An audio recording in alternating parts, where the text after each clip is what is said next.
Ako po si Annette May Reyes Alambra, Master Teacher 1 ng San Ricardo National High School, and I am a proud scholar of Gobernador Oy Matias Umali sa ELJ Memorial College.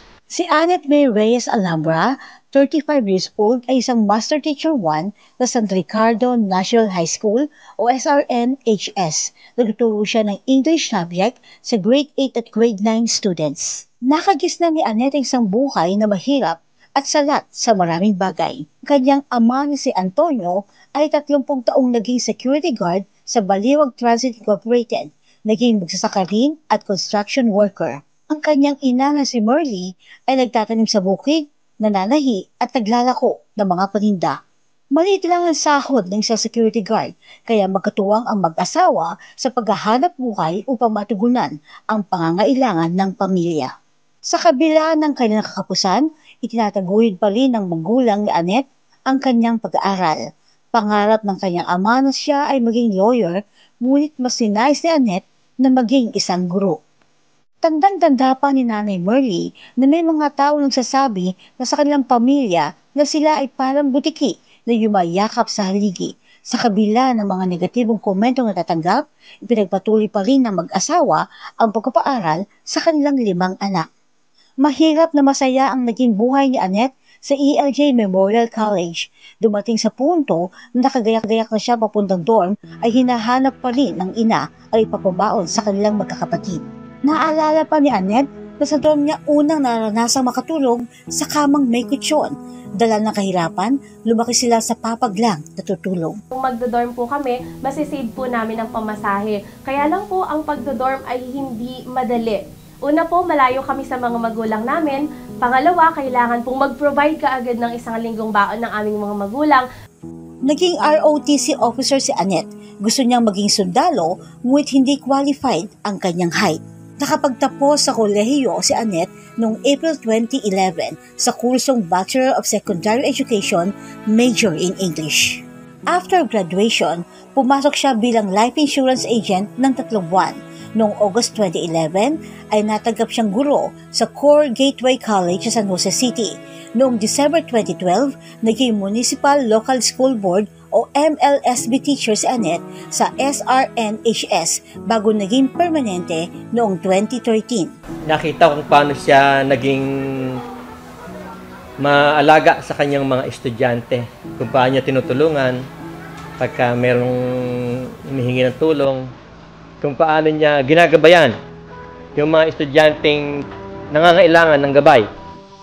Ilunsad ang Watch program noong 2009 na isang advocacy ng JCI Senate Philippines kasama ang DepEd at CHED. Taon-taon na nagkakaroon ng search for the most outstanding watch schools nationwide. Naghahanap sila ng eskwelahan na pinapahalagaan ang punctuality at honesty sa lahat ng sektor ng lipunan. Naging Project Watch Coordinator si Annette ng San Ricardo National High School. Noong 2020, nagwagi ang paaralan ng 2nd place, 5th place noong 2021 at 4th place noong nakaraang taon. Si Ma'am Annette po ay aming pinagmamalaki dahil siya po ay talagang masipag at responsabling guro dito sa San Ricardo National High School. Ikinasal si Annette kay Elder Alambra noong 2010.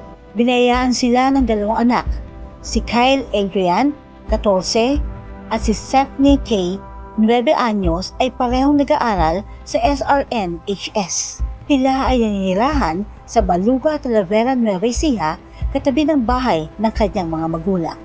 Pumanaw noong 2022 ang tatay ni Annette na si Tatay Antonio. Mahal na mahal niyang lahat ang kanyang ama, kaya ang buong pamilya ay labis nasaktan sa kanyang pagkawala. Wala man si tatay, pero maraming salamat sa inyong dalawa kasi kung hindi dahil sa inyo, walang 5 guro ang Reyes family. Sa mga pagsubok ng buhay na pinagdaanan ng pamilya Reyes, nagbigay ng payo ang nanay ni Annette sa mga kapwa magulang. Lakas ng loob. Kasi po, maraming mga nanay din dahil dito na nagsasabing, ay ang hirap ng paaral, walang siguradong pagkukunan. Pero kami pong mag-asawa, nung panahon na yun, sabi ko nga, una namin naging puhunan, lakas ng loob at tiwala sa Diyos po. Tsaka pagsisipag din po sa parte ng mga magulang sa paggawa ng paraan.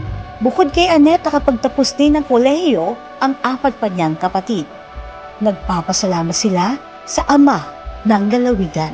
Para po sa ating butihing Governor Aurelio Oy Umali, salamat po sa pagkat ang mga bata si LJ patuloy na nakapag-aaral, patuloy niyo po silang sinusuportahan upang magkaroon po ng magandang buhay sa hinaharap. Malaking tulong po ito para sa tulad ko na namin na mahihirap na mga magulang upang ang mga bata po ay makapagpatuloy at marating ang kanilang mga pangarap. Sa aming pong minamahal na Ama ng Lalawigan ng Nueva Ecija, Governor Oy Matias Umali, walang hanggang pasasalamat po sa pagbibigay ninyo ng suporta at pagkakataon sa kagaya kong mahirap na makapagtapos ng pag-aaral. Sana po marami pa kayong mga programa na makatulong sa mga mamamayan. Maraming salamat po. Para sa special report, Candy Gonzales Guulat para sa DWNE Teleradyong Inyong Kakampi.